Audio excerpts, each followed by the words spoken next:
दोस्तों, राधे राधे। मैं आप लोगों को अपने चैनल LDS क्लासेस पर स्वागत करती हूँ। सो दोस्तों, आज मैं आप लोगों को राष्ट्रपति की 8वीं शक्ति जो कि है विवेकाधिकार शक्ति, इसके बारे में बताऊंगी। इस शक्ति का प्रयोग राष्ट्रपति स्वयं अपनी इच्छा अनुसार करते हैं। इसका प्रयोग लोकसभा के त्रिशंकु होने पर अर्थात किसी भी दल को बहुमत न मिलने पर होता है। अर्थात किसी भी दल की बहुमत न मिलने पर राष्ट्रपति किसी भी दल के नेता को प्रधानमंत्री घोषित कर देता है, लेकिन घोषणा के 30 दिन के भीतर अपना बहुमत सिद्ध करना होता है। अगर वह सिद्ध नहीं कर पाता है तो प्रधानमंत्री का चुनाव दोबारा होता है। अर्थात इसमें कहा गया है कि जो राष्ट्रपति होते हैं वो अपने विवेकाधिकार शक्ति का प्रयोग करके जब लोकसभा में कोई भी बहुमत ना हो किसी भी दल का, तो उस स्थिति में वह किसी भी दल के नेता को प्रधानमंत्री बना सकते हैं, लेकिन उसे 30 दिन के भीतर अपना बहुमत सिद्ध करना होता है। अगर वह अपना बहुमत सिद्ध नहीं कर पाया तो दोबारा चुनाव कराया जाता है। राष्ट्रपति की वीटो शक्ति, विधेयक को रोकने की शक्ति को वीटो शक्ति कहते हैं। यह 3 प्रकार की होती है, मतलब जो विधेयक पारित होते हैं उन्हें रोकने की शक्ति राष्ट्रपति के पास होती है और यह 3 प्रकार की होती है। अत्यंतकारी वीटो, राष्ट्रपति जब विधेयक को पूरी तरह से रद्द कर देता है तो उसे अत्यंतकारी वीटो कहते हैं। अर्थात जब राष्ट्रपति किसी भी विधेयक को पूर्ण रूप से रद्द कर दे अर्थात मना कर दे तो उसे अत्यंतकारी वीटो कहते हैं। निलंबनकारी वीटो, जब राष्ट्रपति पुनर्विचार के लिए विधेयक को लौटाता है तो उसे निलंबनकारी वीटो कहते हैं। अर्थात जब राष्ट्रपति किसी भी विधेयक को पुनर्विचार के लिए अर्थात फिर से विचार के लिए भेजते हैं तो उसे निलंबनकारी वीटो कहते हैं।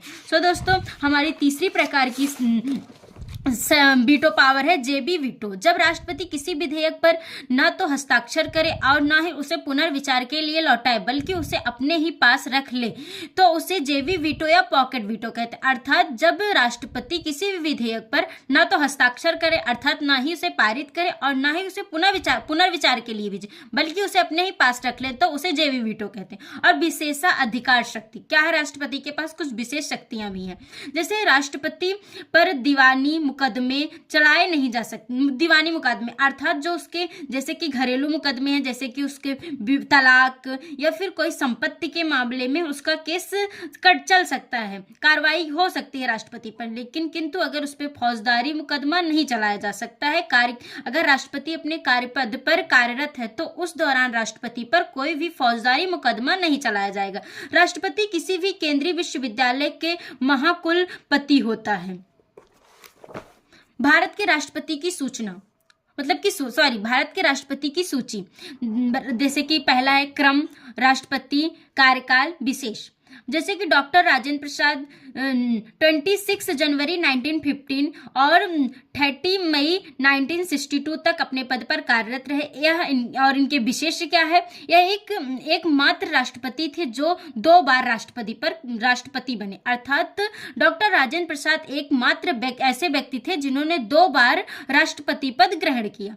दूसरा है डॉक्टर सर्वपल्ली राधाकृष्ण, मतलब कि डॉक्टर सर्वपल्ली राधाकृष्ण द्वितीय राष्ट्रपति हैं हमारे, और 13 मई 1962 से 1967 यह तक अपने पद पर कार्यरत रहे। यह आंध्र प्रदेश विश्वविद्यालय और काशी विश्वविद्यालय के कुलपति भी रह चुके थे। और तीसरे राष्ट्रपति हमारे जाकिर हुसैन है, जो कि मई 1967 से 1969 यह अलीगढ़ मुस्लिम विश्वविद्यालय के कुलपति थे। इनको पद्म भूषण और भारत रत्न भी प्राप्त है। मतलब कि जो हमारे जाकिर हुसैन जी हैं यह अलीगढ़ मुस्लिम विश्वविद्यालय के कुलपति थे और इन्हें पद्म भूषण और भारत रत्न से भी सुशोभित किया गया। और चौथे हमारे राष्ट्रपति हैं चौथे राष्ट्रपति हमारे हैं वारगिरी वेंकट गिरी। अर्थात यह एक कार्यवाहक राष्ट्रपति थे, मतलब कि जो हमारे जाकिर हुसैन थे उनकी मृत्यु मतलब कि जो 5 वर्ष का कार्यकाल होता है उसे पूर्ण करने से पहले उनकी मृत्यु हो गई थी। तो यह कार्यवाहक राष्ट्रपति के रूप में 24 अगस्त 1962 से 24 अगस्त 1974 तक कार्यवाहक राष्ट्रपति द्वितीय द्वितीय वरीयता से जीते। अर्थात यह जब राष्ट्रपति का चुनाव हो रहा था तो जो इनकी जो वरीयता थी वह द्वितीय थी। तो इनके मतलब कि जाकिर हुसैन जी की मृत्यु के बाद यह द्वितीय राष्ट्रपति के मतलब कि द्वितीय वरीयता लेकर इन्होंने अपने राष्ट्रपति के कार्यभार को संभाला। और पांचवे हमारे हैं डॉक्टर फर्रुखादीन अली अहमद, जो कि 24 अगस्त 1974 से 11 फरवरी 1977 से यह फर्रुखादीन अली राष्ट्रपति बनने से पूर्व मंत्री थे, मतलब कि यह राष्ट्रपति बनने से पूर्व मंत्री थे। और हमारे छठवें हैं नीलम संजीव रेड्डी, जो कि 25 जुलाई 1977 से 25 जुलाई 1982 तक राष्ट्रपति के पद पर कार्यरत रहे।